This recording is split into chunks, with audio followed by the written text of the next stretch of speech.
And welcome to episode 11 of RaiderZone, as we've been podcasting it up here for more than 10 episodes now, as we head into episode 11, where MLB has a blockbuster trade and a couple signings. So free agency, I guess, starting to heat up since there's been nothing over the past couple of weeks. Huge blockbuster trade in basketball. College football, we'll talk about the championship. And in the NFL, we'll talk about the wild card weekend. And then, of course, we'll have last call. So we'll hop right into it, starting with the MLB. So MLB, kind of a slow start here in free agency, as I mentioned before. Not much going on at all, as we are about, more than 2 months in, almost 3 months in to free agency. Pitchers and catchers start reporting next month, so hopefully we start seeing some of these guys get picked up. But before these two signings happen, a trade goes down, and it hits home here in Northeast Ohio, as the Cleveland Indians send Francisco Lindor and Carlos Carrasco to the New York Mets for Amed Rosario, Andres Jimenez, and two prospects from the Mets organization. Actually, the Mets number 9 and number 10 prospects, so not even top tier prospects. Brendan, I'll start with you since you get to work with the Indians. What are your thoughts on this trade? Yeah, so first off, I've never heard of any of these prospects or even the two guys that were traded to or Jimenez. A lot of trust in them. Looked at their numbers; they play decent. They have good percentages, but this shows that Cleveland is in a real dire position. Not saying that Cleveland is broke, but they just do not have enough money now to be signing huge free agents or huge names in trades. It's the beginning of a dark era for Cleveland baseball. Rumors about selling the team, which at the end of the day, in my opinion, might be the best case scenario, just to get a new ownership in there to put in some money. Name change is coming, and now you lose the face of the team. Like, who's going to be your quote-unquote cover boy now? Jose Ramirez, Shane Bieber?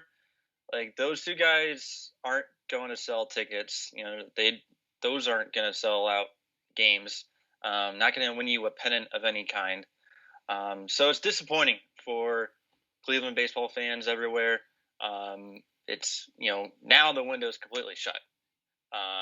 You don't have any chance now of winning the division or even a wild card in the next few years.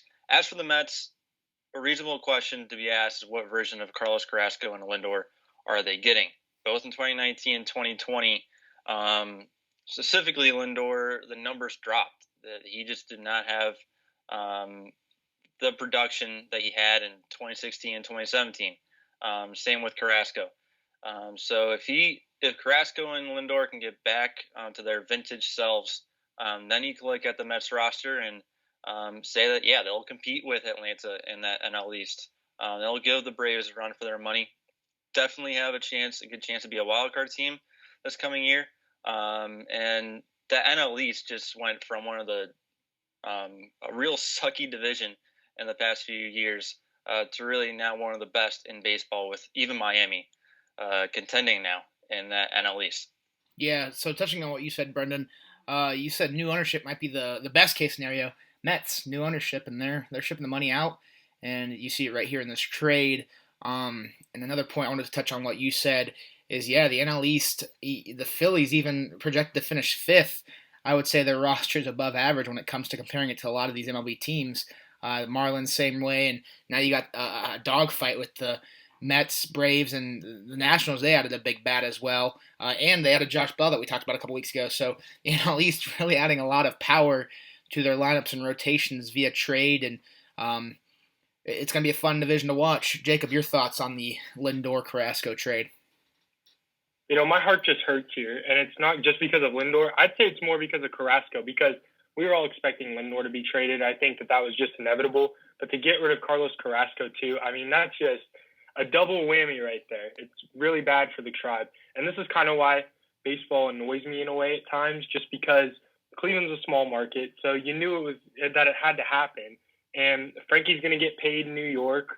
Carlos Carrasco's probably going to get paid in New York too, even more than he was going to in Cleveland. So, I mean, it's just not a good situation for the Tribe. I agree. They probably do have to sell the team, because what I think is absurd is the Tribe's payroll now is less than what some individual players are making in the MLB, which is just absolute craziness when you think about it like that.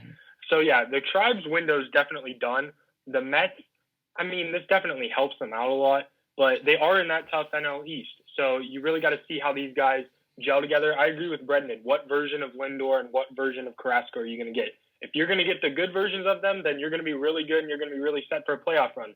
But if you get maybe just a little bit less of what they could possibly be, then I think it's going to be hard for them to win the NL East. But I definitely see them still making the playoffs in the end. Yeah, especially if they keep the playoff format that they had last season. There's no doubt in my mind the Mets make it at that point. But touching on that, again, the salary cap comment you made, coming into the 2020 season, the top 4 paid players in the Tribe's organization were Santana, Lindor, Carrasco, and Clevenger. We know they traded Clevenger last season, let Santana walk to Kansas City, and then trade these two. I think their salary cap I saw was at $22 million, or their total payroll is at $22 million right now. And like you said, that's any superstar is making more than that right now. So it's really a shame to see. It's going to be an interesting year. You still have a great coach in Terry Francona, and as Brendan said, you still have a couple pieces. The rotation is going to keep you in every game. They still have Bieber, Savali, Plesac, McKenzie showed some promise. Guys like Jeffrey Rodriguez and Plutko to call up. That would be a decent 5. So the rotation will at least keep you in games, but I don't know where run production is going to come from other than Jose Ramirez. So we'll see. It's going to be an interesting year for Cleveland. But right now it's not looking good for them, especially since the White Sox and Twins look so good, and the White Sox still adding talent. We'll move on to the White Sox. They signed Liam Hendriks, who was rated the number 1 relief pitcher, to a 3-year deal worth $54 million. And going back on, they released these bullpen rankings, and James Karinchak, after his rookie year in Cleveland, got ranked 5th. So that's some promise in the bullpen, at least for the Tribe. But Liam Hendriks, the number 1 arm when it comes to guys out of the bullpen, and the White Sox add him to what looked like a loaded lineup, and just needed a little help in that bullpen. Well, they get it here on a 3-year deal. Brendan, are the White Sox your favorite to win the AL Central next year? Yeah, I mean, I guess I would say they are. It's definitely between Minnesota and Chicago. Those 2 teams are going to battle it out. You look at, I mean, you compare these two. The Twins, I think, have the advantage when you look at their infield defense. You got Miguel Sano at first, Luis Arias at second, Jorge Polanco at short, Donaldson at third. Then they have a decent outfield to compete with the White Sox. Byron Buxton and Max Kepler out there.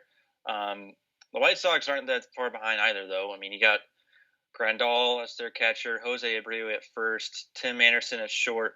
They have a stacked outfield with Jimenez, Robert, and Eaton. But adding Hendricks to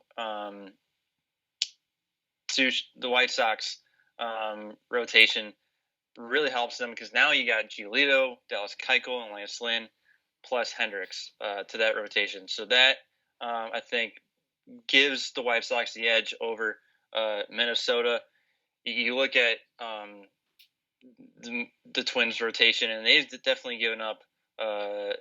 They've had a lot of games where they've given up 5-6 runs, and that kind of puts them out of reach of winning ball games. So that definitely hurts them.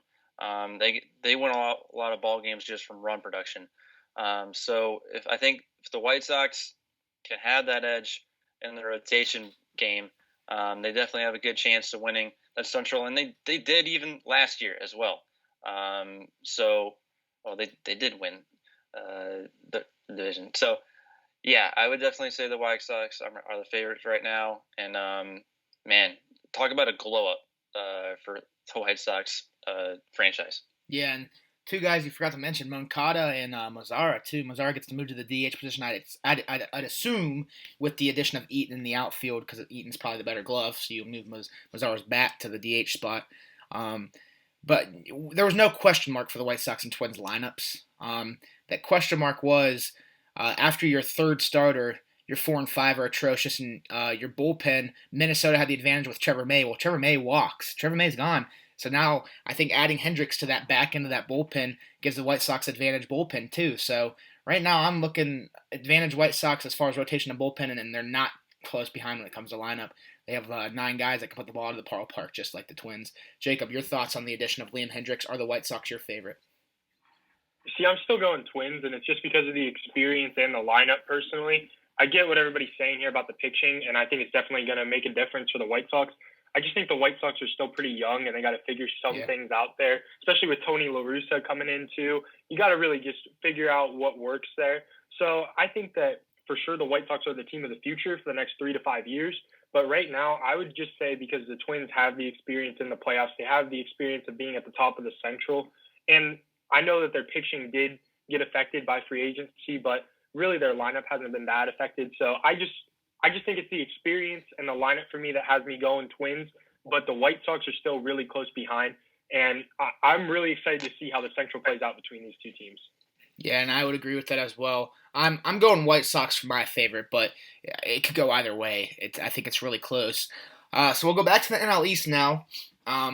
Nationals, they signed Kyle Schwarber to a 1-year deal worth $10 million. Schwarber kind of struggled in the 2020 season. He batted 188. But that's expected. A lot of people, when you're only playing 60 games, it's kind of hard, especially in such a streaky game as baseball. If you don't catch your bat up to speed, a lot of people don't even start till May, it feels like. So to only have 60 games, it's only 2 months to the typical 162 games that they're going to get this year. But nonetheless, still a big bat. Jacob, I'll start with you. Does this keep the Nationals in discussion with the Mets and Braves, or do you still think they'll be in that third, maybe even fourth spot with the Marlins? I thought the Nats were in the discussion before this, just because I think if you have a healthy Juan Soto, a healthy Steven Strasburg, and a healthy Max Scherzer, you're always going to be in the discussion. I think that those three are at the top of their craft, and I think that that's what makes the Nationals the Nationals. But adding a guy like Schwarber is definitely going to help. It's another bat, like how you said, definitely more power to the lineup. And also, since they added Josh Bell a couple of weeks ago, I kind of like what the Nationals are doing right now. But really, the key to me is just Juan Soto, Steven Strasburg, and Max Scherzer, because Juan Soto was out at the beginning of last year, and that definitely hurt the Nationals in the beginning. Strasburg, obviously, I mean, he was non-existent last year in the season.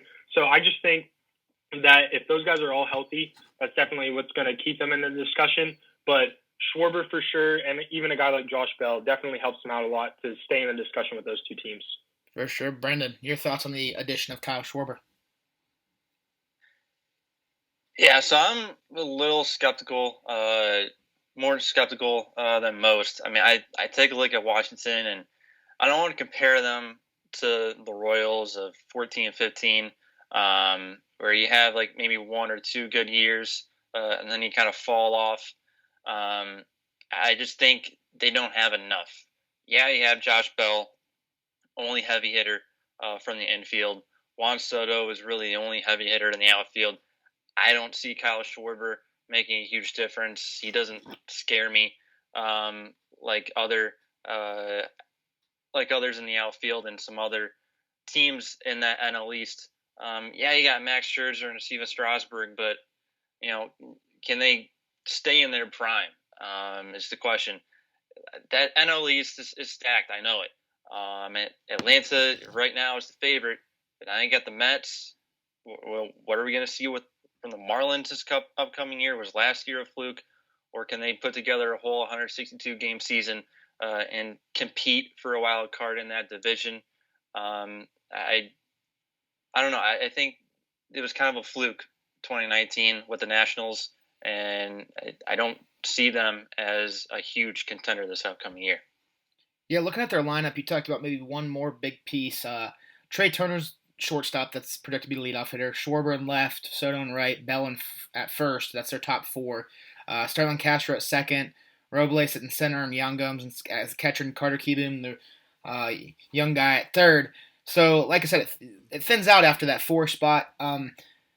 Maybe one more big piece. You got to think JT Realmuto is still out there. If they can get him and make Young Gomes maybe a backup, that's a big addition. There's also rumors that the Nationals are trying to get Chris Bryant from the Cubs. That would be huge. If they get that, that's a solid top 5 accompanied by a very good rotation. So it's going to be interesting to see what the Nats continue to do as we approach the spring training. Ben, your thoughts on the Nationals picking up Schwarber? I really don't think it's going to make much of a difference out there in the NL East. I think you got the Mets who are we know they're going to spend money to get the stars they need to compete. And then Atlanta just got offensive firepower with Ronald Acuna Jr. and company. So I don't think it's going to do much when it comes to helping the Nationals compete better in their division. Yeah, I'd agree. As we all do, like if they keep the same playoff format, you got to imagine the 1-2 being the Braves Mets, and you still have the 2 extra wild card spots from the NL and the AL. Maybe the Nationals catch that, but it's going to be interesting to see. I really do hope they keep that playoff format. I don't know if you guys feel the same way, but I thought that was the most interesting MLB playoffs. That was the most I was ever into the MLB playoffs, I think, as far as not just watching the Indians, but watching everybody I've been in a long time. It usually is, you kind of watch your team and then the World Series. But last year, I caught myself, like, okay, this is the best out of 3. Let's get this going. Like, I don't like that best of 1 wild card, so let's scrap that and keep the one that kept everybody interested. But with that being said, we're going to move on now to the NBA, where the news today alone was crazy. Jacob, I'm going to start with you because I know you're itching to talk about this. You texted me saying, hey, even if a trade doesn't go through, can we still talk about James Harden? Well, a trade went through. Harden's traded the Nets in a 4-team trade. The Nets will get James Harden. The Rockets get Victor Oladipo from Indiana, Dante Exum from Cleveland, Karooks from Brooklyn, 4 first-round picks and 4 pick swaps. The Pacers get Karis LeVert, and the Cavs get Jarrett Allen and Taurean Prince. So a 4-team trade, a lot going to a lot of different places. Who are the winners and losers of this trade, Jacob? I don't even know if there's a loser in this trade, to be completely honest, because I think everybody got what they really wanted in this case. Like, the Nets got the best player, obviously, in James Harden. So, I mean, they're happy with that. Personally, I think it's going to be a little bit of a touchy situation, especially with what's going on with Kyrie Irving and a new head coach in Steve Nash. You really got to try to mesh those personalities together. But I think James Harden's ultimately going to play better because he's finally out of Houston. You look at what Houston got. I mean, Victor Oladipo, who would have thought they would have gotten an all-star, really, for James Harden? I wouldn't have thought they would have gotten an all-star unless it was Ben Simmons. But Victor Oladipo, I mean, it's going to take some convincing to keep him to stay because he is a free agent. But for the time being, it definitely helps him stay a little bit competitive. They're surely not going to compete for a title in the West, but maybe a playoff spot. They can potentially do that with Oladipo. Exum and Karooks probably won't do much for them, but 8 first-round picks. And the crazy thing, too, 7 of them really come from Brooklyn via pick swap or just unprotected picks. And they control Brooklyn's picks from 2021 to 2027. That is just crazy to think about, which is why Brooklyn, to me, kind of is a little bit a loser on this way, just because they gave up a bunch of role players. They got rid of LeVert. They got rid of Jarrett Allen. They got rid of Taurean Prince, who, by the way, Jarrett Allen and Taurean Prince going to Cleveland. Jarrett Allen right now might not look like a good fit, but I personally think Cleveland's getting rid of either Andre Drummond or JaVale McGee in the future. And he's only 22 years old. He can be your franchise center potentially, and Taurean Prince is a good role player. And obviously, Karis LeVert going to Indiana, that's huge for the Pacers. It allows Karis LeVert to break out with the team, and he's still young too, so the Pacers can build with him and Malcolm Brogdon and Domantas Sabonis. But to me, I'm actually just saying this out loud right now. The Nets, to me, might potentially be the loser, but they still didn't lose at all in this case. I just think it's the fact that they got rid of big guys like Jarrett Allen and Taurean Prince and all those draft picks. I mean, it's just crazy to think about. I mean, James Harden might be worth it, but we've seen in the NBA sometimes you take a big swing and you miss. And this could be the case in Brooklyn. I think that they're going to be good. I don't know if this puts them in the finals, but I got to give props to them. I didn't think that they were going to go this big with the trade, and I absolutely love when big trades like this go down. It's going to be interesting to see how much they miss those role players, because you got to think Kyrie's always a question mark. And James Harden, it's obvious he's put on a little bit of weight, as the commentator in yesterday's game kind of knocked at him, saying, looks like James Harden got a pregame meal today. So there is some question marks. Are Kyrie and Harden even all in? You're gonna get 150% from KD game in and game out. But They definitely went all in on a team where two guys are question marks right now. That's not to say that they won't all put their heads on straight and that they won't be powerful if they do that. But like I agree with you, you're giving up a lot of role play talent. Jarrett Allen, only 22. It's going to be interesting to see how it plays out. Brennan, your thoughts on this blockbuster trade?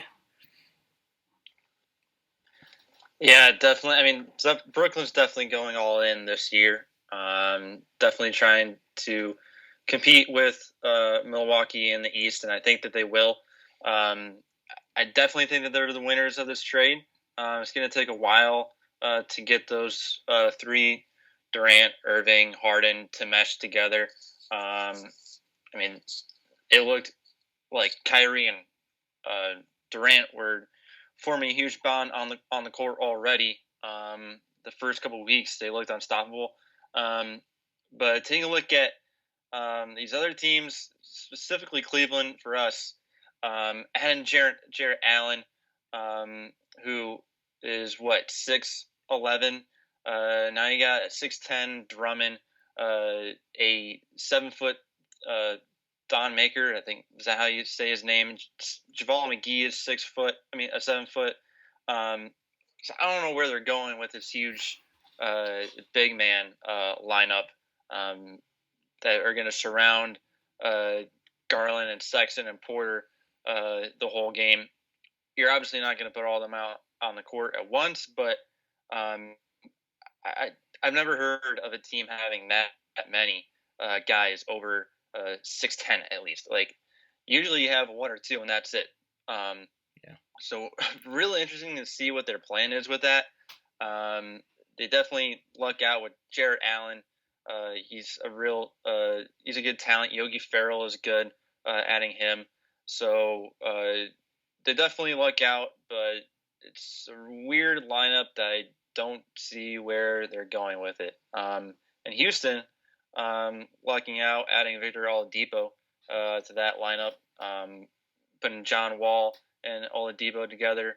Kind of sucks for Indiana because Oladipo was, Mr. Indiana going to IU and then playing for the Pacers. But it's a weird trade. I mean, today it shows that the NBA just runs professional sports out of all the professional leagues. They can have a day where a lot of news going on and then they overtake everything. So kudos to the NBA for having a big day. Yeah, touching on a couple points that you mentioned, I saw a tweet that said JB to the Cavs every game, feed the paint. And then there was another thing that said the Cavs have more centers than Planet Fitness. But so the Cavs, they have a lot of big men, that's for sure. As far as the Oladipo comment, I think that's a win for the Pacers because, yes, you're getting rid of a great all-star, but you're getting Karis LeVert, who's under contract, and there was rumors Oladipo was out. There was those rumors, so you're like, hey, if we can get Karis LeVert, and now they're adding a second-round pick of 2023. Woes just tweeted that. I got his notification. So you're getting a pick and a guy who has the potential of being an all-star, a really good role player for a guy that was going to leave at the end of the season anyhow. So I think that was a win for the Pacers. And for the Rockets, it's the chance to maybe build some trust with Oladipo and try to get him to re-sign. So we'll see there. Ben, your thoughts on the big trade?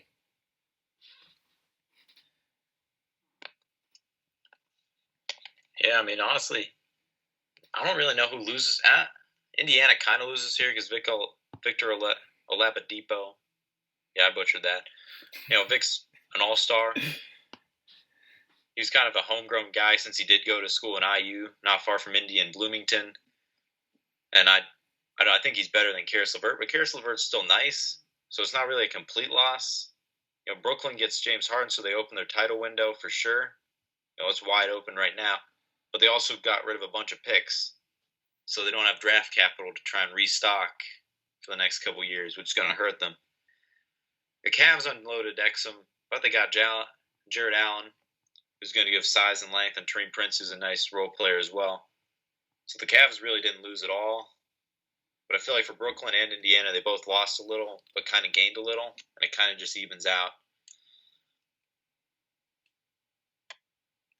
Yeah, for me, I'm going to give grades to everything. I give the Nets a D. You're getting James Harden. Like I said, the question mark's still there for me. So as far as him and Kyrie go, and you gave up everything for the next 7 years, The Rockets, I'm giving an A minus. I mean, Oladipo's a step down from Harden, but he's still a baller, and you got picks out the wazoo for nearly a decade. Cavs, I'm giving a C. I mean, it's not good, not bad. Like, you got two great centers, or you got a great center in Jared Allen, but you're deep in that position. But I think it's great for the future, so it could potentially become a higher grade down the road, maybe a B, depending on how Jared Allen fits into the Cavs. And then for the Pacers, I'm giving them a B plus, just because they dumped a guy that was going to leave for a guy who could be the future of Indiana. So those are my grades as far as these for each team. But let's keep talking about the Nets. Kyrie Irving will miss some games this week. He's missing every game this week, maybe even longer, after a video of him maskless at a birthday party surfaces. Stephen A. Smith just flat out said this man needs to retire today. Jacob, I'll start with you. Your thoughts on Kyrie, and do you agree with Stephen A., or do you think that's just baloney? I mean, I don't think it's baloney. I personally think that he shouldn't retire probably, but I mean, it's definitely a thought. If you're going to be this stupid and not say anything to the media, then maybe just retire. What I just don't like about him is why can't he just come out and say anything? And the whole thing, too, there's all these rumors that are saying that it's because of the Capitol riots last week. That's why he's not playing. It's just his stance on social justice. Well, why don't you just say something about that then? Because if you're trying to make a point about social justice, then why don't you come out and say something against the Capitol riots? He hasn't even done that yet. And then to add on to that, if you're playing basketball games and playing as well as Kyrie Irving would, he'd have that huge platform where he can say whatever he wants about social justice, really. But, I mean, I don't know.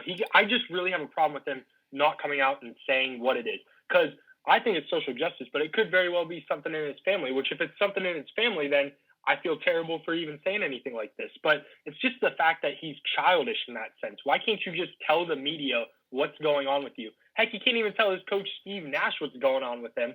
And to my knowledge, I don't even think he's told Kevin Durant really what's going on with him either. So just to be off the grid like that, if I'm the Nets, I don't know how you put up with that. And then to add that you just added James Harden in there too, who's kind of a diva himself. And we know Kevin Durant's been a diva at times too. So it's just going to be really interesting to me, especially for poor Steve Nash, who's never been a head coach before. And these guys are basically just going to pick on him and say, I'm going to dominate the ball. Nobody else is going to get it. And then they're not even going to tell you where they disappeared to for 2 weeks. Just craziness to me, honestly. Yeah, touching on the comment from if Steve Nash gets this team anywhere, coach of the year. I mean, he's got coach three. For sure. He's got three of the biggest. I mean, egos on one roster, and all of his role players were just traded away, and he has no picks for 7 years. So good luck to Steve Nash. What a first year. You're getting thrown into this fire. There's a lot of talent on this team, but like you said, there's a lot of ego. Ben, your thoughts on Kyrie Irving? I'm not a fan of it. I don't like this guy like just sitting out games. Like if you want to do something about social justice, then like say something about it. But like don't leave your teammates out to hang like this, because your teammates are going out there to play. Your coaches are going out there to play. And you're just leaving them out to hang. And I think that's, to be honest, I think it's blatantly unacceptable to just say, I'm just going to leave you guys out to hang for 7, 8, 10 games in an already shortened season. It's just selfish. Yeah, and with Kyrie on the court, they're an above 500 team with a good offense. With him off the court, they're below 500. The scoring go down greatly, and the defense is worse, as he's been keeping a lot of point guards held to decent games, but the point guards have been going off with Kyrie off the court. Brendan, your thoughts on Mr. Irving, Uncle Drew? Did you all watch The Last Dance? Guess who also took time off from his team? Dennis Rodman. Yep. Am I the only one who doesn't have an issue with this? Like, do we all really think that Kyrie Irving doesn't care about basketball? Like, what's the whole social justice thing? You know, at the end of the day, sports is sports. Like, it's fun. It's not supposed to be taken seriously. Like, there are other more important things in the world. And no one's like, you can't force a guy to come out and talk.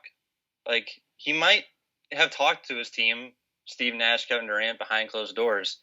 Like, we don't know that. So he might still be in the loop. But he doesn't like talking to the media, so be it. He has a stance on that. But at the end of the day, he's going to come back. He's going to play with the new big three in the East. I don't have an issue with this. He cares about basketball. He knows that's his job and how he makes money. And it adds drama. It's exciting. It's the NBA. It's exciting for me. It's a storyline, and a kind of a weird point in the season right now with games being canceled, and it is just the beginning of the season. I still think they're a finals team. There's no talk about this being a distraction at all. Stephen A. Smith, he's exciting, fun to listen to just because of how fast he talks. But he does say some crazy things the majority of the time. And this is one of the dumbest, if not insane comments that he's ever made. I'm not worried about it. If I'm a Nets fan, I'm not worried about it. So, well, yeah, you don't have to worry when you still have 2 top 10 players on your team. And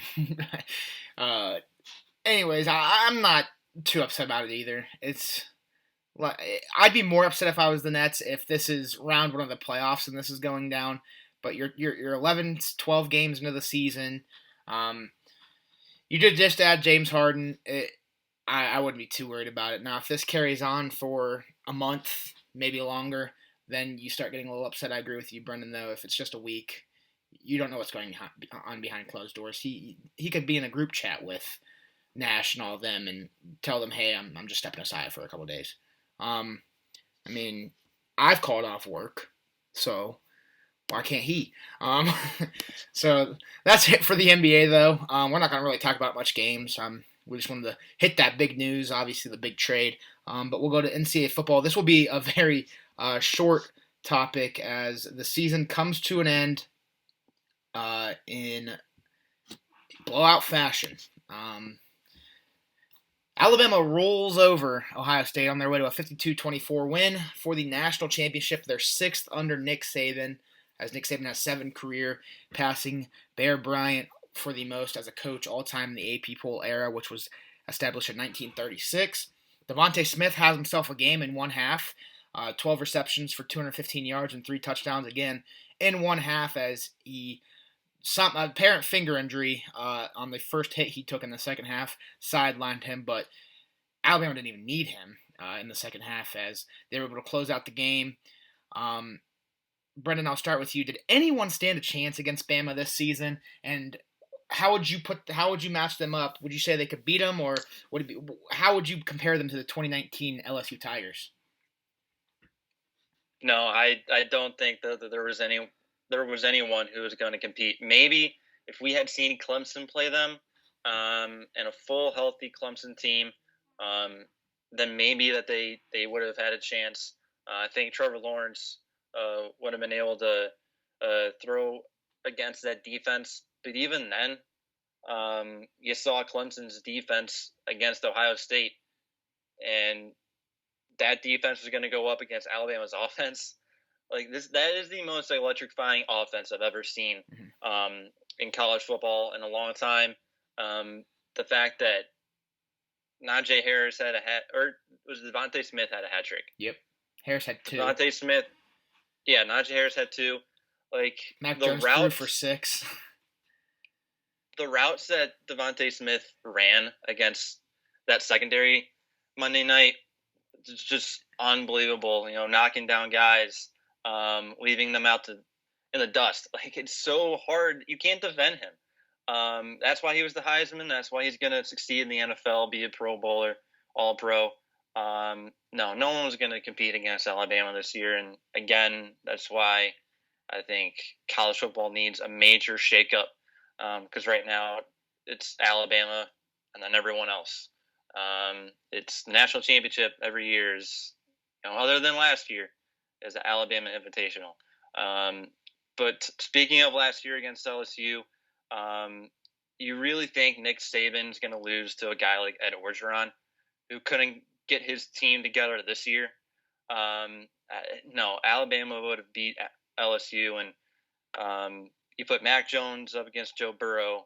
I have more trust in Mac Jones than Joe Burrow, and more trust in Nick Saban than Coach O. It wouldn't have been close maybe, but I still think the Tide roll over the Bayou Tigers. So you mentioned Devontae Smith, you mentioned Mac Jones, you mentioned Najee Harris. A lot of people forget this offensive line too. The right tackle at 6'7", 360, I think it is, could eat me, and I'm not a light guy. He would chew me up and spit me out. The offensive line is full of all 5 of them are going to the NFL and going to be very good to wherever they fit in the puzzle on their teams. And they were missing their starting center too, and their backup was amazing. Just the whole offense, and kudos to John Mechie as well. Jalen Waddle tried to play through an injury, which I wanted him off the field because he has a future. Just all around, that offense is great. And then the defense did step up in some big situations. Patrick Surtain had a big game. I mean, you're missing your second best player on defense after that targeting call, and it didn't even look like you were missing him. To go back what you said on the comment, though, Brendan, before I get to Jacob or Ben, how Clemson would have stood a chance. I do agree with that to an extent. Obviously, Skowski and Nolan Turner were big misses on that defensive side. But I honestly believe Clemson's a better team than Ohio State. But Ohio State beat them solely on the fact they were fueled from last year's game. If Ohio State and Clemson never play last year, I think Clemson steamrolls Ohio State this season. I mean, I don't think Ben's going to like this comment, but I don't think Ohio State's a top 5 team as far as personnel goes. It's just they won undefeated against a weak Big Ten, and they steamrolled Clemson because of adrenaline. And the fire was fueled. Yeah, I mean, Ohio State had one good guy on their defense. And you put that defense up against Alabama, they were going to get steamrolled. Yeah. And they did. So, and I don't, Clemson having a healthy team, and maybe their head coach not speaking out as much as he did, I think they would have had a better shot. I don't know how that Ohio State team put 40 plus on them when they barely could do that against Northwestern. It was the adrenaline. I'm telling you, they were hungry. And I'm not a huge believer in like bulletin board material. That only goes so far. Like once you get into the second quarter, you're that's not really in the back of your mind. You have to go out there and play, be focused on the play call, and not be thinking about what that other guy said about you. Like maybe a little bit, but it was definitely a fluke.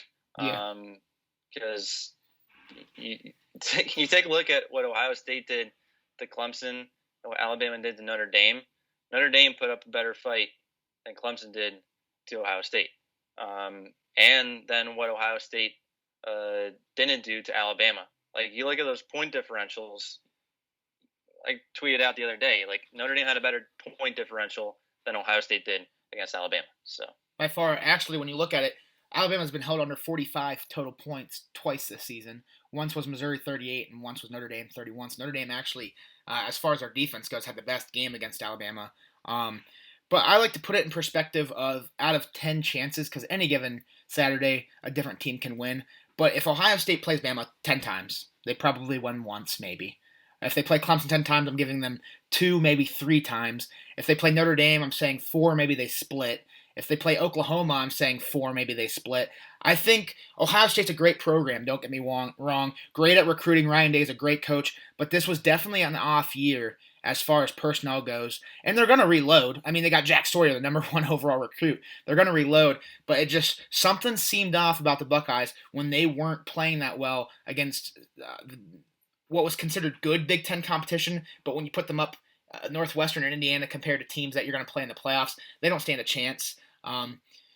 And I don't know, part of me is like maybe the committee, you didn't have full season to get to where you could have been maybe, but even then, those people are saying how, I don't know. I don't think Ohio State was a top 5 team after seeing them against Alabama. I think it was all Dabo Swinney lost that game by saying they were number 11, but if there's no narrative, I don't think Ohio State beats Clemson in the semifinals. And I might be the only person that feels that way. Jacob, your thoughts? I'll let Ben go last because I know he wants to cap off, the big Ohio State fan down there. Jacob, I'll let you go first, and then Ben, I'll let you finish this off. Did they stand a chance against Bama? Would Bama beat LSU last year? Before I even say anything to answer those questions, I just want to apologize to Ohio State yet again, because all year long I was saying Ohio State was terrible and Ohio State was going to lose at some point, and they kept winning. And then last week I said Ohio State had a shot at winning, and then of course they get steamrolled. So I guess I'm just really bad luck with them personally. They just do the opposite of whatever I say, because Justin Fields did come back to earth.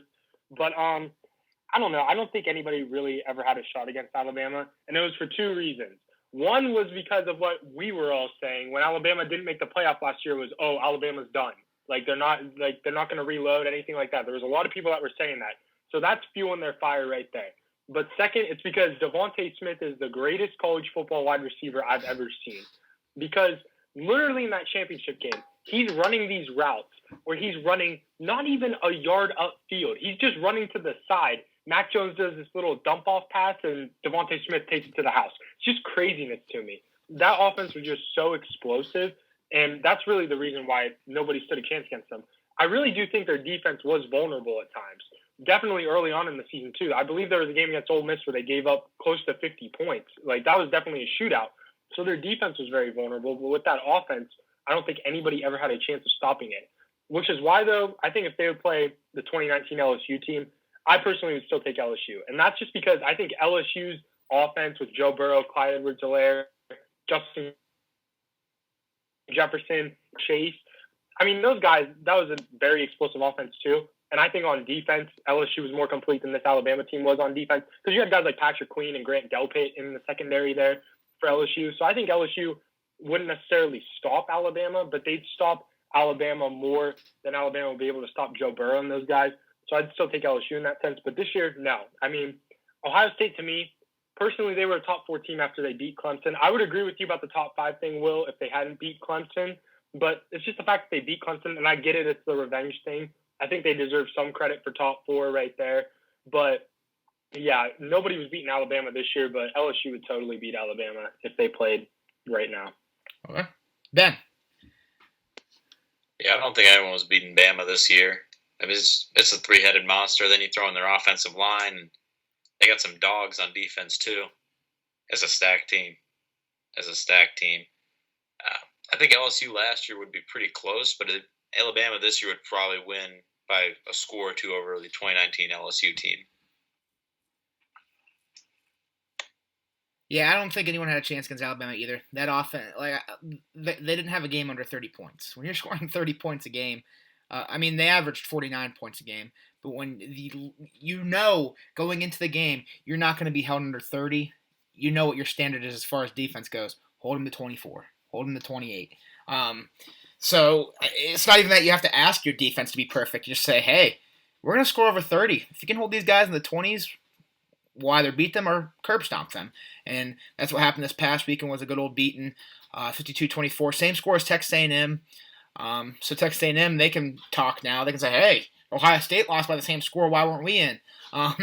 But to say the least, this Alabama team was by far the best. I think that it's crazy to me as far as the Notre Dame narrative goes. Oklahoma 0-4 in the playoffs, Notre Dame 0-2. Notre Dame now, the 2 times they've lost in the playoffs, they were blown out. But now the national championship has gone out to be more of a blowout. So I don't understand, as far as Notre Dame-Oklahoma narrative goes, why Notre Dame gets more disrespect than Oklahoma. But if you're a Notre Dame fan, you sure liked seeing this as far as what to expect from you guys, only losing by 17. But this Bama team, I think that 2019 LSU versus 2020 Bama, I think I agree with Jacob in the sense that LSU would hold on by maybe a field goal just because they'd probably get that one extra stop. We all know the one route that Smith ran where Tuff Borland was guarding him and was smoked. I think Patrick Queen is far and away better than Tuff Borland. Maybe if you do guard Smith, the linebacker, you have a chance there. I think the secondary is great in LSU, last year's team. So I'm taking LSU in that one still, just because I think LSU, the 2019 Tigers, were the greatest team to ever play college football. But this 2020 Alabama, their offense is probably the greatest offense to ever play college football. But like Jacob said, that LSU team was the best complete team to play. But Brennan did make a good point. The coaching is definitely, I think, Saban's far and away better than Coach O. But I think as far as on-field talent, LSU was the better all-around team. So that's all we're going to talk about with college football. It's going to be a while until college football is back, unfortunately, as the season ends. But the NFL still has a lot of fun left as Wild Card Weekend, they call it Super Wild Card Weekend, was fun. Before we hop into the playoffs, though, let's talk a little bit about head coaching vacancies and the buzz around Deshaun Watson. We'll start with Deshaun Watson. He's unhappy in Houston. It's apparent. He's talked about trades. If he does get dealt, Brendan, I'll start with you. Where and for who do you think he goes? Well, first off, I don't think he's going to get dealt. Okay. If Houston, you got to keep this man. He's really the only reason why you've been competitive in the past few years, why you've been able to make the playoffs. Not this year, obviously, but you have one of the best young quarterbacks in Deshaun Watson. You saw what he was able to do to Buffalo last year in the wild card game. And you have one of the better defensive players in J.J. Watt. You just got to get the coaching right. And it's not even the fact that, like, Bill O'Brien was a bad coach. It's just that front office is a mess. I don't think you deal Deshaun Watson. If they do, that's a huge mistake because then you're going back to the drawing board, then having to draft a quarterback. If you trade him, you're not going to get a quarterback in return. So Houston, front office, got to get everyone together. Got to be able to find peace in that locker room and in that building, because you have to be able to keep Deshaun Watson happy. Like, when there's talk of like unhappiness in the NFL on a team in a building, like, I honestly don't get it. Like, what's going on in Philadelphia? But the Texans got to keep Deshaun Watson because he is their future. Like, you've only had him a few years, and he's been able to play well for you, take you to the playoffs. You don't want to lose that. Yeah, I agree. Deshaun Watson's not a guy you want to let go of. Even in this bad season for Houston, he led the NFL in passing yards. So definitely a guy you want to hold on to. Ben, your thoughts on Deshaun Watson? Does he end up staying, or do you think he gets dealt? I think he'll stay for I think for one more season he'll be there. But I think if they mess up the coaching hire, 2021 is going to be his final season in H-Town. Okay. Jacob? I think he's getting dealt, and I personally think it's because I think he was really hurt by the DeAndre Hopkins trade, kind of blindsided him there. And then ownership goes and kind of blindsides him by not really giving him any say in who the new GM is going to be. So I just think that relationship is really fractured. And then to hear that Deshaun's not even in contact with the organization. We just saw what one guy in Houston who won in the trade, what happened with him. I think that's what's going to happen here with Deshaun Watson too. And I see two landing spots for him. I saw Chris Mortensen report this, and I think this trade makes a lot of sense for both teams. Him going to Miami could give up Tua Tagovailoa and maybe third overall pick. That would definitely be enough, I think, to get Deshaun Watson in Miami. And it would help both teams because Houston, you can say, okay, we got rid of a franchise quarterback, but now we're getting another potential franchise quarterback. And then they can go with the third pick. There might be a guy like Jamar Chase there, and they can go get a wide receiver that's similar to what DeAndre Hopkins was, and you can just build from there. But another trade, this one's going to seem really out there, but I've been thinking about it a lot. I heard Mike Greenberg say this on the radio the other day. What if Deshaun Watson would get traded to the Jacksonville Jaguars for the number one pick? And that's because I know Jacksonville wants all in on Trevor and everything, and I totally get it, and I could see why they'd want him because I think he's going to be great in the NFL too. But you already know what you're getting in Deshaun Watson. Deshaun Watson is already an all-world talent. Mm-hmm. So really, you're getting already an established, really young quarterback still in Deshaun Watson. And if you're Houston, you're getting Trevor Lawrence. You're getting the guy that everybody's been wanting for the past 3 years. So I think that trade would make sense too. But if he doesn't end up here, I think he's going to end up somewhere else. I just think that relationship is too fractured right now. And I don't see how Deshaun would want to stay there. And I don't see how Houston can convince him to want to stay there personally. Yeah, I don't think it's going to get dealt. What I saw, the top two destinations, Miami, Pittsburgh. Definitely don't want to see him in Pittsburgh. But we'll see. Miami, the talks are that they deal Tua. But we'll see. I think it's better for Washington to just stay. Maybe the new head coach brings in some he'll bring in some great decisions, coaching style. Wait for that and see what you can get in the free agency and draft before you make any rash decisions and asking for a trade. But speaking of head coach, there's some head coaching vacancies this offseason. Houston, Atlanta, Detroit, New York Jets, Jacksonville, LA Chargers, and Philadelphia all looking for new guys, as Philadelphia let go of Doug Peterson last week after having a little talk about the final game. So let's talk about who we think could fill these head coaching vacancies. Jacob, I'll start with you. What do you see happening as far as these spots being filled? So I know this guy's not a winner really in the playoffs, but I think the Texans are honestly going to go get Marvin Lewis potentially. I think they just need a stable leader at this point at the head coaching position. And Marvin Lewis, I mean, he took the Bengals to the playoffs all the time. So, yeah, he hasn't won yet, but I think that he can help the Texans kind of get back.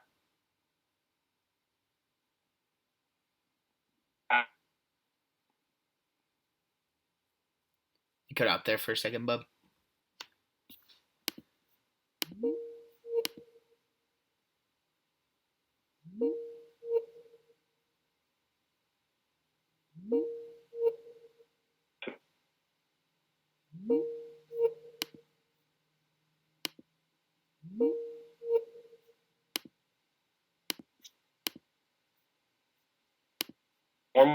Very good. Sorry about the technical difficulties there. So Jacob was talking about Houston Texans, Marvin Lewis. Why do you see Marvin Lewis as a fit? You kind of cut off there, Jacob. Mm-hmm. Yeah, so Marvin Lewis, I just think it's because Houston's in a really tricky situation right now. They don't really have a stable leader whatsoever in the organization. And, yeah, Marvin Lewis hasn't won a playoff game. We all know that. But he at least took the Bengals to the playoffs all those years. So, really, I just think it's the fact that he's been a stable leader for Cincinnati and in the past, and I think that that's what Houston really needs right now. And then with Atlanta, I think Atlanta should go get Eric Bieniemy just because you really have Matt Ryan and Julio Jones and Calvin Ridley. You got all these studs on offense. And even if you move on from Matt Ryan and get a guy like Zach Wilson, it's just the offensive genius, really, of Eric Bieniemy. I think he can do some special things with those wide receivers out there.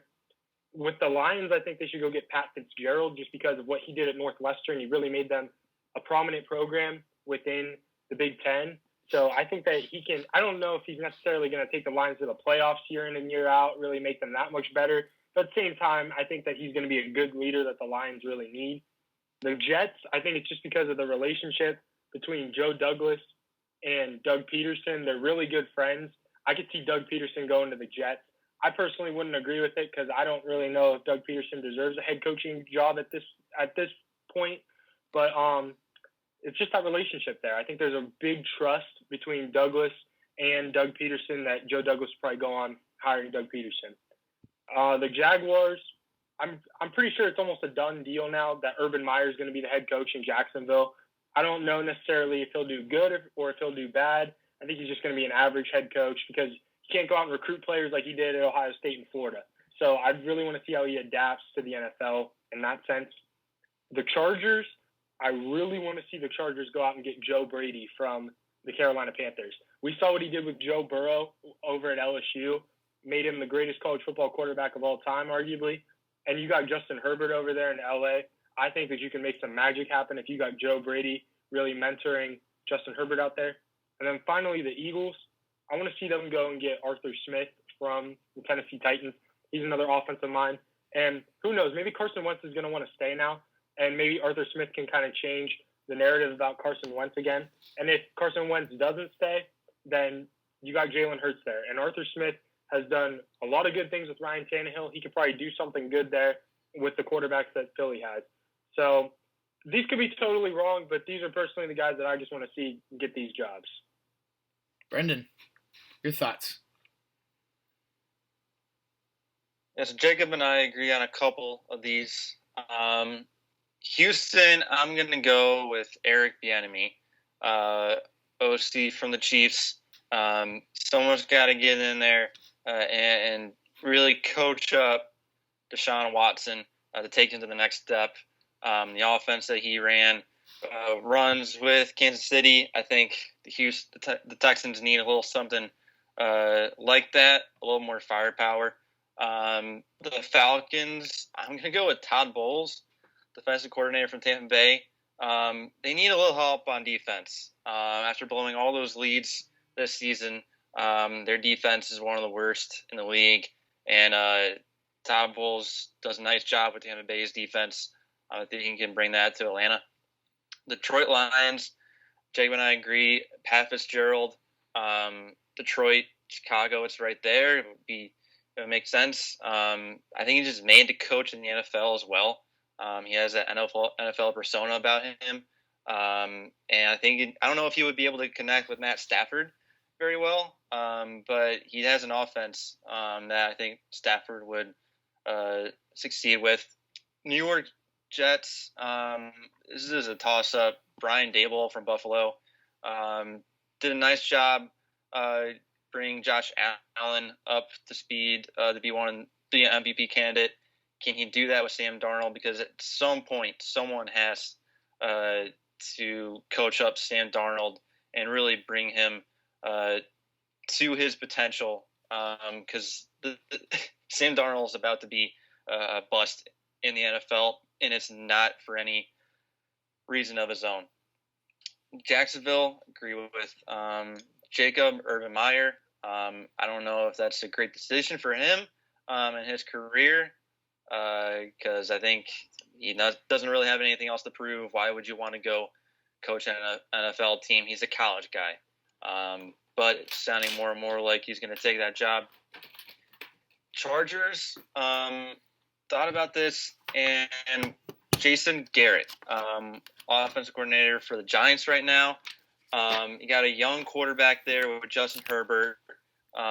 Garrett actually did a nice job with Dak Prescott when he was in Dallas.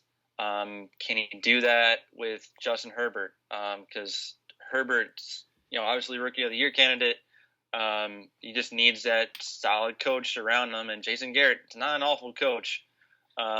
Just had a weird situation with the Cowboys. And then finally, this is the most tossed up out of all these, but not completely crazy, I think.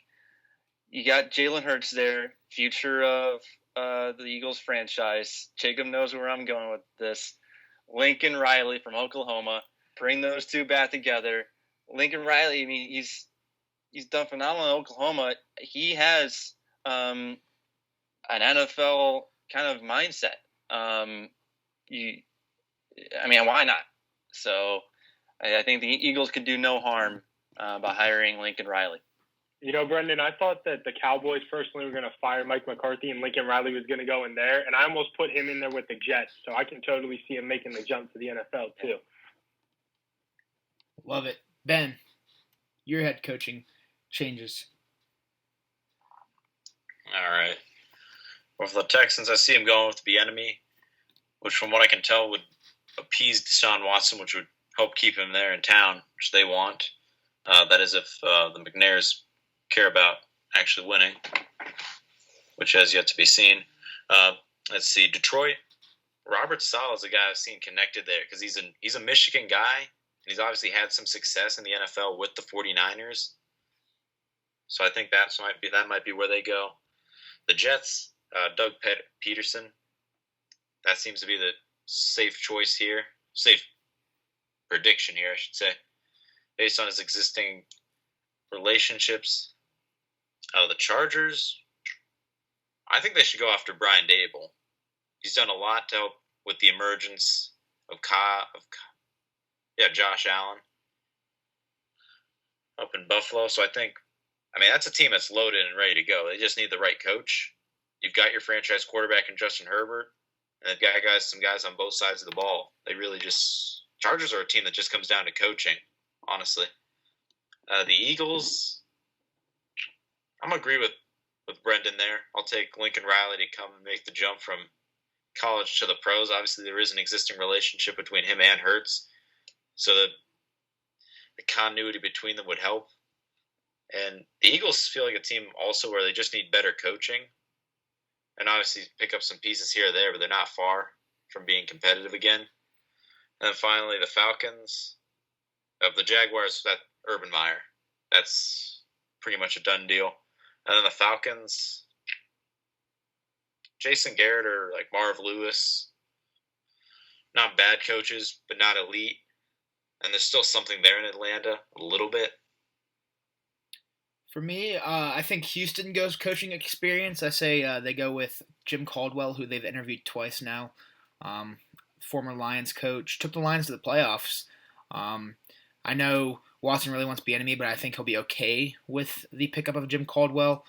Caldwell also was a part of the Colts coaching staff at one point.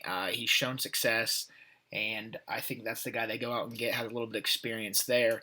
For the Falcons, I have them going after Arthur Smith from the Titans. They've interviewed him twice, and it seems like there's a lot of interest there. As for the Lions, I have them going Robert Saleh there. I think Saleh finally gets his chance at coaching, head coaching, the DC for the 49ers. For the Jets, I have them going Brian Dable, staying within the division. Dable turning that Buffalo Bills offense into elite. The Jets like that. They see it. They saw it twice this year, and they want a little piece of that. Jaguars, I agree, Urban Meyer, basically a done deal. For the Chargers, they go Eric Bieniemy. They go after an offensive-minded coach with a guy that they found out looks like he could be their franchise quarterback, and they want Bieniemy to lead Justin Herbert. And then for the Eagles, I think they're going college either way. I think they're going to be the two guys they're really going to look out for are Pat Fitzgerald or Lincoln Riley. They've requested an interview of Lincoln Riley. We all know Lincoln Riley last year was requesting an interview from the Browns. He said, no, I want to stay in college because of that Baker Mayfield connection. So we'll see where that goes. But I think if Riley doesn't work out, they go after Pat Fitzgerald, who led Northwestern to a very good season this last year. So I think they go for a guy from college. But that's my takes. And we all have these takes, 7 picks. We'll probably all be wrong. Urban Meyer's probably our safest bet. But anyone think Ryan Day ever coaches in the NFL? Because I was looking up, and I saw that his name came up, I think, with the Jets or something. Maybe down the road. I could see it. He's only had 2 years of college head coaching experience, so I don't see it being. He's got to coach a lot more with Ohio State and prove himself. But I don't think it's the next couple of years, but potentially down the road if he keeps the Ohio State Buckeyes winning, I could see it. But we'll see. So now let's talk about the Super Wildcard Weekend, guys. The Bills hold off the Colts comeback in a 27-24 win.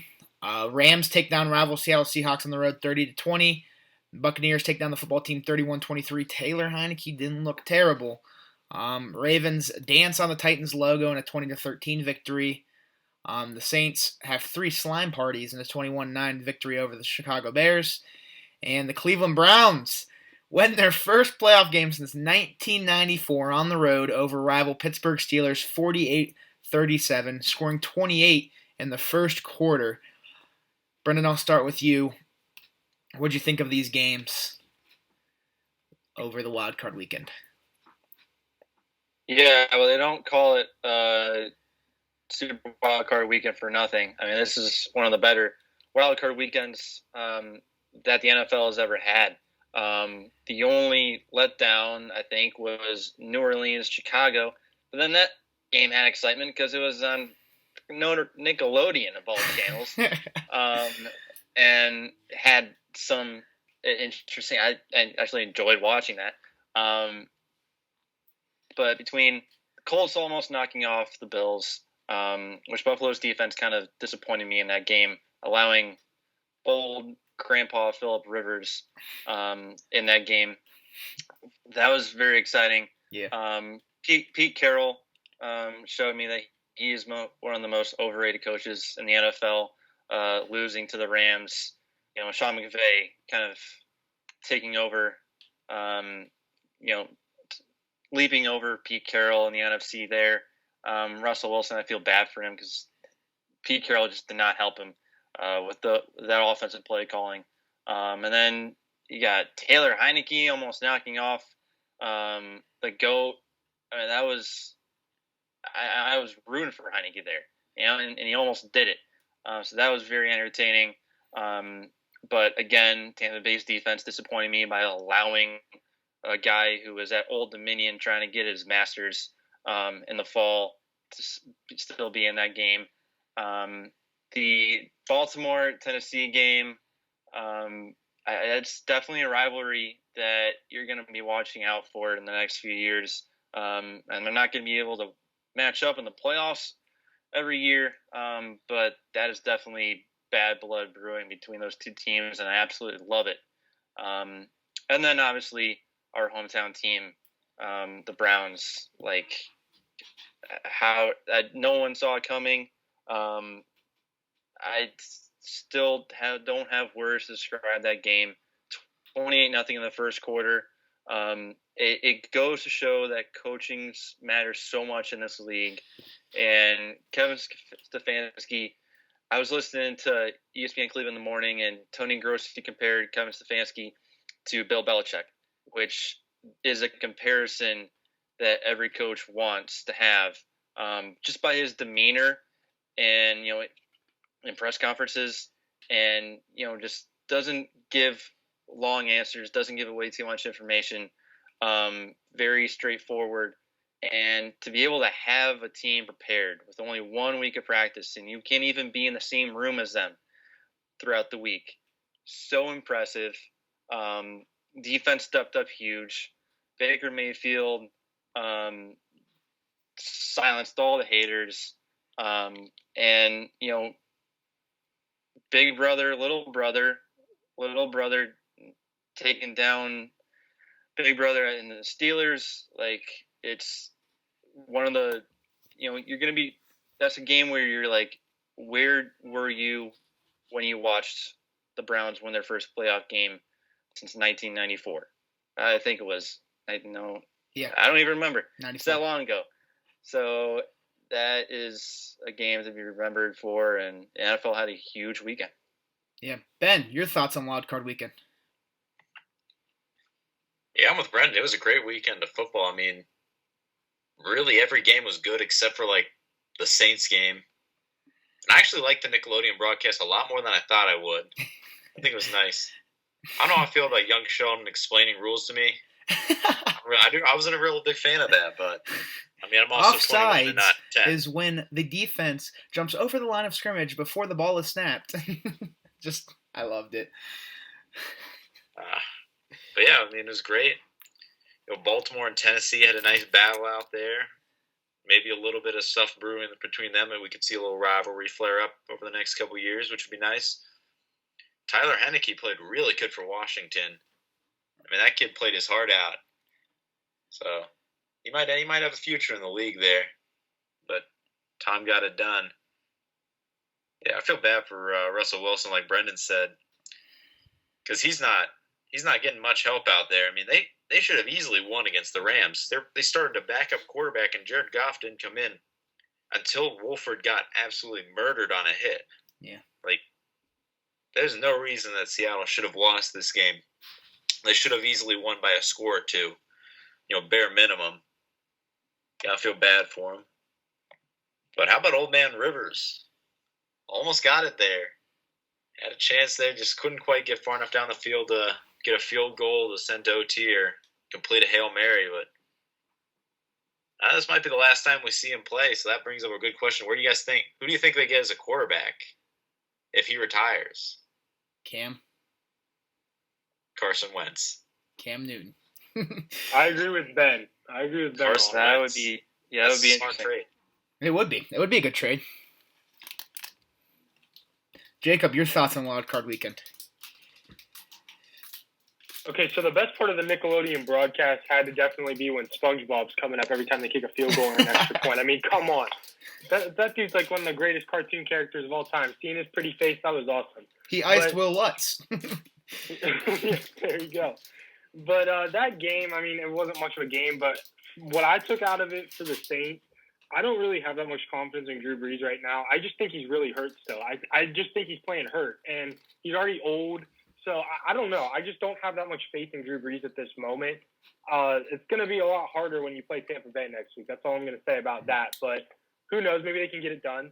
The Bills, I really liked what I saw from the Bills just because I think it was much-needed adversity because things have kind of been coming easy to them. And then to see Josh Allen, other than the fumble he had in the fourth quarter, really just step up in the moment. I mean, it was big for the Bills, I think. I think it shows a lot of growth from them, especially from years past. So I have more faith in the Bills, I would say, this week than I did last week, even though the game was a lot closer than I thought it was going to be. As far as the Rams game goes, I kind of saw this coming just because I really didn't have that much faith in Pete Carroll either. And Seattle's offense has just been way too inconsistent this year for me. They have these weeks where they throw up 45 points, and then you see weeks where they throw up 20 points right here against the Rams. Now, albeit the Rams' defense is a championship-worthy defense, I think, they just don't have that good of an offense, which is why I don't think they're going to get anywhere close to the Super Bowl. But I'm interested to see what that defense is going to do next week against Aaron Rodgers. That's going to be a really fun game to watch, I think. As far as Tampa Bay and Washington goes, I don't have much to say about Tampa Bay. They just got the job done. But Taylor Heineke, I definitely think he got the respect that he deserves. He really came in twice this year for Washington, and he looked really good both times. So I think he should get some consideration next year, potentially for the starting job over in Washington, because you really don't know what's going on there. And if he doesn't, maybe he just goes to a different team and he just sees and tries to battle out for a starting job. I think he deserves one, or at least to compete for one now after what he showed in those two games. The Ravens and Titans, it's going to be a great rivalry for years to come. But what I took out of it, Lamar ran for 136 yards, but I still just think that the Ravens aren't going to get to the Super Bowl, and it's going to be because Lamar can't throw the ball. I mean, Lamar still just didn't have that good of a game passing. He threw that interception in the first half. That was a bad throw, too. It really was. I thought it was going to cost them personally. Mm-hmm. I was really surprised to see them bounce back the way they did. But when you come down to it, I mean, even if they would get to the Super Bowl, which, like I said, I don't see them doing, you're going to have to throw the ball at some point. And I just don't have the confidence in Lamar Jackson right now to throw the ball. They can run over anybody. I mean, they run the ball better than anyone. But passing, I just don't have any confidence. Yeah. And then the Browns and Steelers, I mean, that just was such a great game from the start. I mean, to see them go up 28-0 like that, I just could not believe it. I slapped myself during the game because I thought I was dreaming. I didn't think it was happening, but I wasn't dreaming. So, I mean, I think that was just a lot of the trash talk between the two. Juju really fired him up. I think that it was the 18 years of frustration from not getting in the playoffs and the 26 years of frustration for not winning a game. It just really built up in them, and they just exploded. I still got questions about the defense, but they're getting healthy. Denzel Ward, I believe, is coming back this week, and you're going to have a bunch of guys coming back off the COVID list too, including Stefanski. So that should give Browns fans a lot more hope. And to me, Baker Mayfield looked like a playoff quarterback. He didn't do really anything wrong. He controlled the game. He had a really good game. So, I mean, the Browns can maybe make some noise next week against the Chiefs. It's going to take a game just like this, probably even with more luck than this game. Although I wouldn't call this game luck. I think that they just outplayed the Steelers. They just need to come more prepared next week, and maybe they can pull off the upset against the Chiefs. Who knows? Yep. So here's my take on Wild Card Weekend. I agree. Very, very interesting Wild Card Weekend. As for the Bills-Colts, that Colts defense, I think, makes that Colts team one of the better teams in the AFC. So the Bills playing a close game. I wasn't surprised. I don't think the Bills have to worry much. As far as the Rams-Seahawks, again, we're all going to read it. We feel bad for Russell Wilson. Just so much talent being wasted on bad play calling. And I did say if Jared Goff played, I think the Rams could have blown the game open, and that's exactly what happened.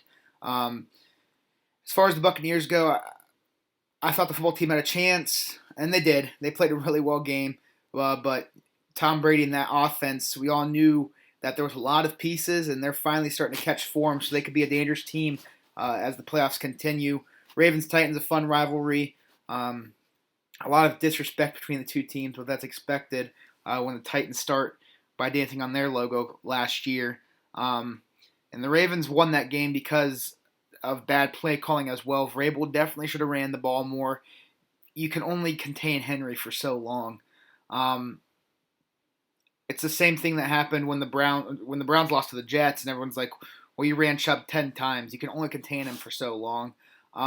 Saints game, I agree. I think the best part was getting to see Nickelodeon put on a show. The slime baths, Sean Payton got the slime poured on him after the win. That was the most exciting part. See, the kids voted Mitch Trubisky as the MVP. That was the best. I thought they were actually going to give him that trophy, which would have been hilarious. Dude. But thank God they didn't. Yeah, somebody changed Wikipedia too the moment he got the top votes. First MVP winner. But and then for the Browns-Steelers game, definitely the sight you want to see if you're a Browns fan. There was a little bit of luck to it, Jacob, in the fact that veteran Marquise Pouncey snapped the first snap over Ben's head for a Browns touchdown. That changes the whole complexion of the game. But a tweet I saw, I'm sure we all felt the same way. Even at 28-0, we weren't comfortable with 45 minutes of football left. And the Steelers, that third quarter, the Steelers started fighting back. Got a little worried, but then Chubb, screen pass, pounds it in, and then they went on from there. And I will say the thing I love the most about the Browns right now is they're staying quiet. They stayed quiet before the Steelers game. You know you're the underdog. Play the rule. Juju did not stay quiet. Comes back to bite him. And now Sammy Watkins of the Chiefs is talking, saying that the Browns are no competition. Browns aren't fighting back. That's exactly what you want if you're Stefanski. Just stay quiet, head down and focus, like Baker says on every post. Just head down and focus going to next week. So speaking of next week, the 10-6 Rams will take on the 13-3 Packers. The 11-5 Ravens will travel to Bills Mafia and take on the 13-3 Bills. 40% chance of snow. Lamar's a little scared about that. Has never played in a game with snow on the field. The 11-5 Browns will travel to Arrowhead to play the 14-2 Chiefs. And then the 11-5 Buccaneers taking on 12-4 Saints as Brady and Breeze will battle out for part 3 on the 2020 campaign. Ben, I'll start with you. Your thoughts going into these games? Can the Rams continue their run, or is MVP favorite win? Is it Jackson in the snow for the first time, or Josh Allen and Bills Mafia? Do the Browns continue their Cinderella story, or is Mahomes getting back for a third straight year to that AFC Championship? And who's winning Brady's versus Breeze part 3? All right, I'm going to take Aaron Rodgers at home at Lambeau. I'm taking that. That's easy. Packers should roll pretty easily by a score or two and be pretty comfortably in the driver's seat for that game. Baltimore Bills, I think that's going to come down to the last possession or two. Now, Lamar Jackson's never actually played in the snow, so if it's snowing, if the ball gets slick, that could affect it. Or it could also, at the same time, play into the Ravens' favor and force them to run the ball, which that's really what Lamar Jackson's really good at. He's not an amazing passer, although he can do it. I'll take Bills by like a field goal. Browns-Chiefs. Browns do have a chance for sure. I think they do. But it's going to take a Herculean effort again to blow past Kansas City and get a win. So probably Chiefs by a touchdown or two. And then finally, Brady Breeze part 3. I'm going to take Tom Brady and all the weapons he's got there. You know, Antonio Brown, who's not even the most noteworthy one, and certainly at his heights has been one of the most talented receivers in the league and one of the most dominant. So that says a lot. I mean, Mike Evans, Gronk. I think Tom Brady's going to get this one and head on to the conference championship game. Brendan. Yeah, I agree with Ben for the most part here. I think with LA and Green Bay, this has the potential to be an upset, like what the Rams did this past week against Seattle, but they still have to face Aaron Rodgers, and again, cold weather, could be snow on the field and in the air at Lambeau. And Aaron Rodgers has done a phenomenal job of protecting his house in that kind of weather. So if he's able to throw the ball around like he normally does, Green Bay wins that game. But I just don't think. But if Jared Goff is a healthy Jared Goff, which that's even up in the air, they can make that a game. Baltimore and Buffalo, yeah, like Ben said, if there's snow and Lamar Jackson has to run the ball around, that can work in his favor. But I think Josh Allen is too much. Can Lamar Jackson put pressure on that Buffalo defense with his legs is the question. We haven't really seen anyone stop Lamar Jackson when he runs around. We saw him play against Cleveland, and Buffalo had a hard time with Indianapolis' offense. And so that's a huge question mark, I think, for the Bills. But again, Josh Allen can throw the ball around and be elusive and put points on the board against that Ravens defense. I think Buffalo wins that game. Cleveland, Kansas City, you can't count Cleveland out because this isn't the same old Browns team anymore. Browns team that goes up 28-0 in the past, like they did last weekend, they lose that game, but they won, and that just shows that they are a different Browns team. Kevin Stefanski has this Cleveland team mentally prepared, which is in a way that we haven't seen a Browns team be mentally prepared like in the past. You bring back Kevin Johnson, you bring back Denzel Ward on defense against Pat Mahomes, and that offense that helps a little bit.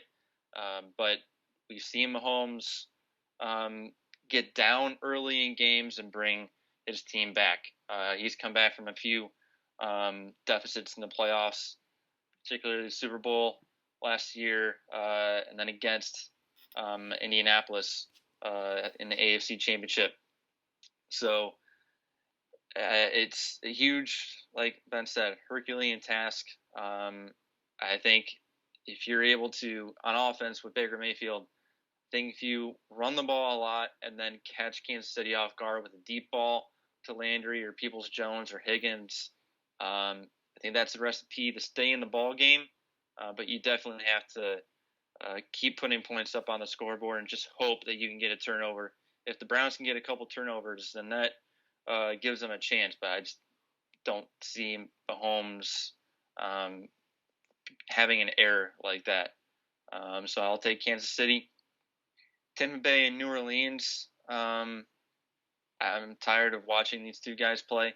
But I'll go with Drew Brees. I don't trust Tampa Bay's defense enough. They played real poorly against Taylor Heineke. How are you supposed to play even better against Drew Brees? I think Tom Brady does keep Tampa Bay in this game, but it is a toss-up. I'll take the Saints in a close one. Jacob. Yeah, so I think Rams-Packers is going to be a really fun game, but I think what it's going to come down to, Aaron Donald's not fully healthy right now for the Rams, and I think that's going to hurt their defense slightly. And I think it's just Aaron Rodgers is ultimately going to overpower the defense in a way. I think that the Rams are going to make it a really close game. I see it being a touchdown or less personally, but I think Aaron Rodgers does get the job done and he goes back to the NFC Championship. The Bills and Ravens, I just don't have confidence in Lamar Jackson. I'm sorry. I just really don't have any confidence in him. And I think Josh Allen, he showed me a lot last week. He showed me that he's grown. I really believe in this Bills team. And I think that Josh Allen's going to get the job done in a big way. I got the Bills winning by double digits in this game, actually. I don't think that the Ravens are going to have the same week defensively that they had last week, especially against Josh Allen and all of his weapons. So I just got the Bills right now taking out the Ravens. And then when it comes down to the Chiefs and the Browns, I just don't see how the Browns are going to be able to stop Pat Mahomes.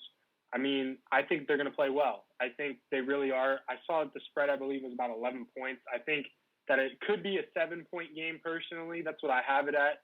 I think the Chiefs are going to win this game just because I think Pat Mahomes is going to go off for them. He's had a bunch of time off. Might be a little rusty at first, but I just think against the Browns secondary, he's going to be able to get the job done there. And then when you got the Buccaneers and you got the Saints, I just don't see a way that Tom Brady loses 3 times to Drew Brees in the same year. And also, too, like how I said earlier, I just think Drew Brees is pretty beat up right now. I don't think he's going to get the job done against the Buccaneers. I have my questions, too, about the Buccaneers defense. But when you have, as far as I'm concerned, the GOAT at quarterback in Tom Brady, I think he's going to get the job done for you in the playoffs. They're hitting their stride at the right time. So right now I have the Buccaneers beating the Saints and heading on to the NFC Championship game as well. All right, I love all the picks. For me, I'm going Packers over the Rams. I have the Packers as my NFC Championship last week. I still think they are going to be the NFC champion. I had the final score being 31-21, so a 10-point victory. Aaron Rodgers gets 3 touchdowns. Aaron Jones punches one in from rushing wise. They had a field goal, but they hold the Rams to just 3 total touchdowns because of Goff. Again, won't be that completely healthy Goff. As for the Ravens-Bills, I'm still holding on to my AFC champion pick, Bills Mafia. I think this one's 31-20, 31-17, a double-digit win for the Bills. I think they pour it on and they don't stop. And I think Jackson struggles a little bit, especially if there's snow on the ground. I think even when it comes to running, I think he doesn't have his footing in the snow. Now for the Browns-Chiefs, 2 high-octane offenses, 2 average defenses. The Browns getting some players back. That's going to be huge. They did pick off Big Ben 4 times, but I'm going 41-35 Cleveland in this one. Yes, Cleveland scores back-to-back weeks, 40-plus points. And then for Tampa Bay and New Orleans, Part 3, the last 5 season sweeps that met for a third time in the playoffs, that team that got swept won, and I think it's going to be a 6th time in a row. I'm taking the Buccaneers here, 28-24, and Tom Brady moves on to the NFC Championship. Brennan, you threw your hands up at my picks. Why? No, I'm not. The only pick that I threw my hands up at was Cleveland, Kansas City. Like, you really think Pat Mahomes is going to lose to Cleveland? I said Cleveland over Pittsburgh. I'm keeping the train rolling. The only pick I got wrong last week was Baltimore, Tennessee. This is a game where I see Baker Mayfield throwing an interception or fumbling, and all momentum goes to Pat Mahomes, and then it's game over. I think we match up well. Sammy Watkins is doing his talk. You're going to see the same thing as last week. The talk is the talk. The Browns are the Browns. The Browns is the Browns. That hardly happens 2 weeks in a row. And Kansas City is far better than Pittsburgh. And you'll get to see the 2 best fan bases in football battle out for the AFC Championship, Bills Mafia and the Dog Pound. If that happens, that'd be amazing. I might have to. I'm not gonna be alive until March. I'm kidding. So that's it for football, though. We all made our picks. We'll see how it plays out. I have a feeling with these 8 teams, it's going to be just as fun of a divisional round as it was a wild card weekend. So I'm excited for these 4 games this upcoming weekend.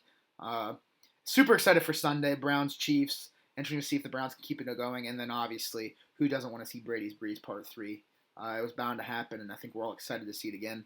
But that takes us to last call now, and we're going to talk about what's more impressive of a stat as far as the season goes. So, Brendan, I'll start with you. For football, 10 interceptions or 15 sacks. For baseball, a 330 average or 50 home runs. And for basketball, 30 points per game or 15 rebounds per game. What's more impressive to you as far as the season stat line goes? So first one, 10 interceptions or 15 sacks a game in a season. I'd have to go. Yeah, that would be 160 picks. Definitely 15 sacks. Okay. You can have, you're going up against 4 other guys on your line. So you're like competing against 3 other guys that are trying to sack the same person.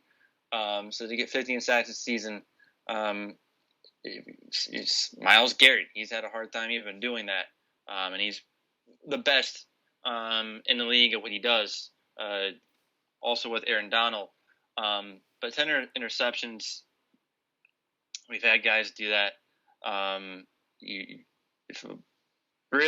You're going up against yourself. So And the other one, 330 average or 50 home runs, definitely 50 home runs. Without a doubt, you can get 330 average only hitting 20 home runs. Your line drive, base hit, double guy, 50 home runs. I think Aaron Judge was the last one to do that. So it's definitely hard to do. Does only happens really like 5 seasons or so. And then 30 points per game or 15 rebounds a game in a season. 15 rebounds. Again, you're going up against your whole other team, trying to rebound the ball. Ball falls your way. You kind of luck out doing that. 30 points per game. Top 10 superstars in the league are doing that. So 15 rebounds a game. I mean, you have to be able to have the size as well. Look what Andre Drummond is doing this year. So definitely more impressive. I love that you touched on the Andre Drummond point because that's why I put it on here. Ben, what's more impressive? I gotta say, 10 interceptions, 15 sacks. I gotta go with the interceptions. It's harder to get interceptions than a sack because the quarterback, at a certain point, is just start throwing away from you. So you got to be on the same side of the field the ball is thrown. The quarterback can just throw on the other side to try and avoid you and try and avoid targeting the guy that you're on. So I think interceptions are probably harder than a sack to get. Unless you're in the NFC East.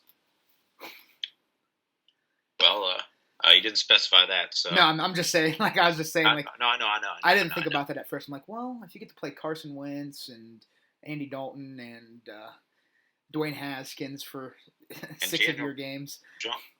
I mean, if you're playing Dwayne Haskins, I mean, there is one dude who said there's some dude who's in the NFL who said if he played against Jay Cutler more, he'd be a Hall of Famer. I forget who it was off the top of my head, but I know that's a real quote.